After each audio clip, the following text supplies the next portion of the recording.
Welcome to vlog number 4 of the series 365 days guys. मैं सोच ही रहा था मेरे को कोई कंटेंट नहीं मिल रहा, बट अभी मेरे को कंटेंट मिल गया है। उसके पहले छोटा सा, क्योंकि ये लॉ से एफिलिएटेड चैनल है, तो it is all the more important to discuss few points about the latest legal developments. So अभी एक आपने सुना होगा, कॉकरोच जनता पार्टी बहुत सी लाइमलाइट में आ रही है। ये क्यों हुआ? क्योंकि ऑनरेबल सीजीआई के कंट्रोवर्शियल स्टेटमेंट के बाद ये ओवरनाइट एक रिस्पांस है उनके स्टेटमेंट के खिलाफ, जो कि टारगेट करता है सम सेक्शंस ऑफ यूथ को जो आरटीआई फाइल्स करते हैं टू डिसरप्ट द सिस्टम। ये एक क्लैरिफिकेशन सीजीआई के थ्रू हमें मिला है।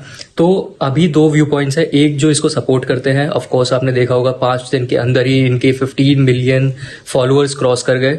सो कुछ लोग सपोर्ट करते हैं, कुछ लोग जो सपोर्ट नहीं करते वो बोलता है कि ये देखो, ये एक तरह से सीजीआई के पॉइंट को ही प्रूव करना है। एसेंशियली मुझे वो लोग नहीं बिल्कुल समझ में आते जो कि एक्सेप्ट कर लेते हैं एनी पर्सनल अटैक्स और एनी अटैक्स ऑन देम, और वो डिफेंड करने लगते हैं सामने वाले। कोई भी लीगल प्रोफेशन से कोई स्टूडेंट होगा या कोई भी लीगल प्रोफेशनल होगा, उनके लिए CGI is the utmost authority. So any authority, मेरा पर्सनल ये बिलीफ है कि मेरे को अगर कोई स्टेटमेंट आई है हमारे खिलाफ तो हमें उसको रिस्पॉन्ड करना चाहिए, ये हमारी ड्यूटी बनती है।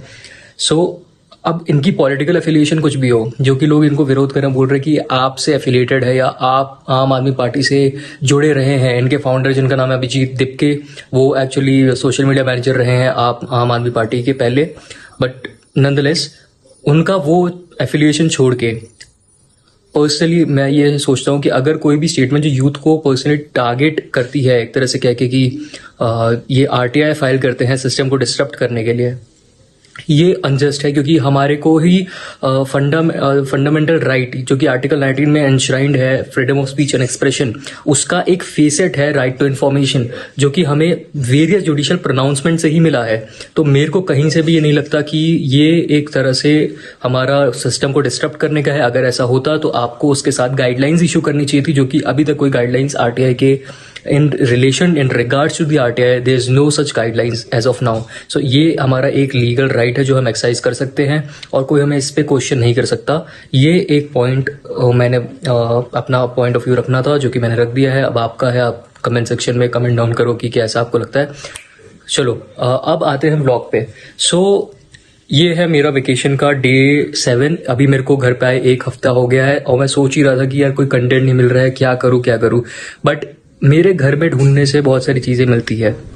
तो यही ढूंढते ढूंढते तभी मेरे को याद आया कि मैंने 8th स्टैंडर्ड में, sorry not 8th 10th standard में मैंने जिम का सेट लिया था 60 kgs का, जो कि अभी मेरे इस बेड के अंदर बॉक्स के अंदर रखा हुआ है। सो जल्दी से गाइस, टाइम वेस्ट नहीं करते हुए जल्दी से एक्सप्लोर करने चलते हैं कि क्या होगा इसके अंदर, क्या भी सेफली होगा भी कि नहीं होगा। तो गाइस ये रहा मेरा जिम का सेट। इसमें आपको देख सकते हैं एक डंबल पड़ा हुआ है, मतलब एक बारबेल भी होगी इसी के किसी के अंदर। ये रही बारबेल जिगजैग रॉड।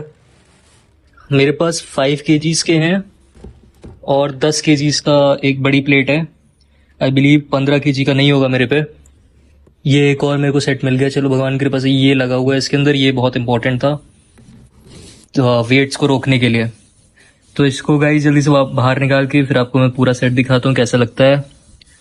तो गाइज ये रहा मेरा जिम का सारा सामान। ये 5 kg की प्लेटें हैं, ये दोनों 5 kg की 2 प्लेटें, 10 kg की 2 प्लेटें, और एक ये 2.5 और 2.5 की प्लेटें हैं मेरे पे। बैक के लिए ये हो जाएगा। अभी मैं बुलाऊंगा किसी को तो ये लगा देगा, वो मतलब वॉल माउंट कर देगा, और उसके बाद ये हो जाएगा बैक के लिए। वो आप देख सकते हो बारबेल, एक जिगजैग रॉड। सो ठीक है, होम जिम के लिए इतना बहुत है अगर आपको करना हो, और ज़रूरी नहीं है कि 5-6 हज़ार रुपये दे के आप जिम जाओ, वहाँ पे ही पूरा वो वर्कआउट कर पाओगे। कुछ कार्डियो आप घर पे भी कर सकते हो, जैसे कि जंपिंग जैक्स, माउंटेन क्लाइंबिंग, ये सारे एब्स वैग्स आपके वैसे ट्रेन हो जाएंगे। बाकी इसके लिए तो ये वेट्स हैं ही। दूसरा दोस्तों मेरे दिमाग में इसलिए भी आया क्योंकि मैं गया था बाहर के जिम में, तो उनकी तो कॉस्टिंग देख के मेरा जो दिमाग खराब हुआ कि पता नहीं किस हिसाब से ये, मतलब 1 महीने का इनका कॉस्ट आप देखो ज़रा, मैं आपको दिखाता हूँ।